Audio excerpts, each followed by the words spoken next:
mama ime punonte në një hotel pastronte dhomat. Kemi 7 vjet tu, punojmë familjarisht. Edhe kur na dëgjojnë që flasin shqip, thotë shqiptar jeni. 80-90% të Nicës, shqiptarët e Nicës kanë ardhur këtu.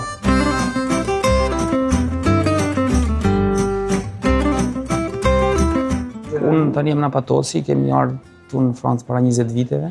Kemi ardhur direkt tu në Nicës, kena lëvizë më që 20 vjet.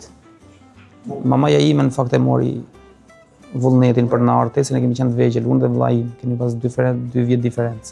Unë kemi qenë 12-13 vjeç, në klasë 5, në klasë 6. Kur kena ardhur shumë me gjuhën e kemi kapur shumë kollaj. 6 muaj, 7 muaj e kena kap gjuhën shumë kollaj. Në krahasim me këta tjerë se këtu ka pasur, kur kena ardhur ne ka pas edhe shumë çeçen. Për shteteve të tjera dhe ne kena kap shumë shpejt gjuhën. Në fillim ka qenë çik vështirë se kemi jetuar në hotele, ke parasysh në dhoma të vogla, 3 veta.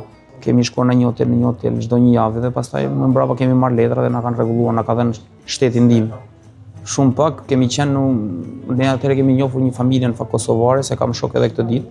Kemi qenë 2-3 familje, edhe më mbrapa janë shtuar pak na pak, kur kanë dalë vizat, domethënë atëherë ka qenë që ka eksplozuar shifra e shqiptarëve shumë. Tani ka shumë, tani kemi, sidomos tani që është linja direkte Nicë-Tiranë, vinë edhe shumë shqiptarë me pushime. Unë kam qenë në shkollë, në fillim në shkollë, mama ime punonte në një hotel pastronte dhomat, edhe aty ku te hoteli ku punonte mamaja ime, unë mbasi mbaroj shkollën vija, merresha me, kam qenë i vogël në fakt, merresha me rregullimin e parkut, kishte një si tip jardini, merresha me atë mbas shkollës. Edhe kështu kemi filluar, pastaj kemi vënë pak lek me njan, kemi munduar, kemi marrë një kredit në bankë, kemi hapur një lokal të vogël.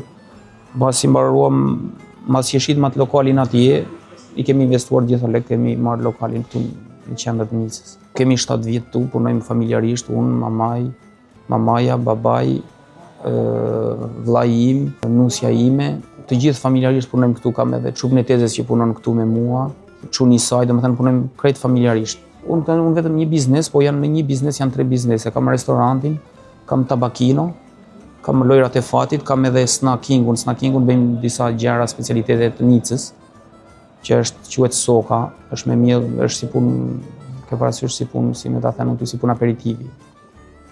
Kurse këtu te restoranti bëjmë kuzhinë tradicionale niçoise. Turistë shumë pak se nuk e dinë se ky lokal ekziston.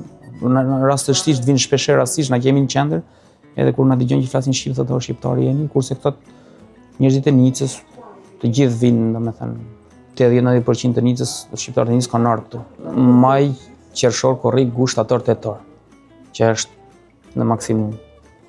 Kurse muajt e tjera punojmë me njerëzit e vendit. Kurse në dhjetor ka çik më shumë, se vinë italianët, kemi shumë italianë dhjetor. Festojnë festat e vitit të ri, Krishtlindje. Kur kam pas lokalin e parë, shkoja çdo muaj në gusht. Domethënë e mbyllim lokalin data 1, e mbyllim datën 31 korrik, datën 1 gusht ishim në Shqipëri, deri 1 shtator. Kurse gjë kur e kemi hapur këtu, çik më vështirë se ka më shumë punë, edhe nuk kam shkuar vetëm një herë në 7 vjet. Se tani njerëzit janë mësuar edhe në fakt me TikTok, me Instagram, me këto. Po nuk punove, nuk ka asgjë.